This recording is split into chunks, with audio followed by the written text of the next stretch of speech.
হতাশাগ্রস্ত হয়ে বান্দা যখন কাঁদতে থাকে আর ডাকতে থাকে, ইয়া আল্লাহ, ইয়া রহমান, ইয়া রহিম, ইয়া হাইয়ু, ইয়া কাইয়ুম।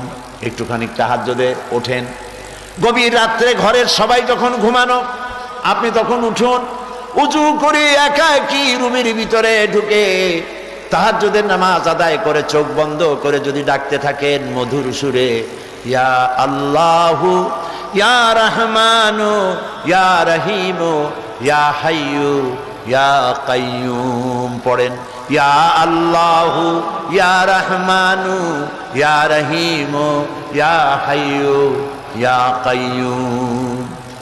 আল্লামা ইকবাল বলেছেন, दिल से जो बात निकलती है असर रखती है पर नहीं मगर ताकते परवाज रखती है।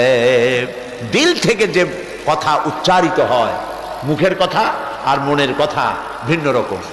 মন থেকে যে কথা জিহ্বা দিয়ে উচ্চারিত হয়, এ কথা বিস্তার প্রভাব বিস্তার করে, ডানা না থাকলেও উঠতে সক্ষম হয়।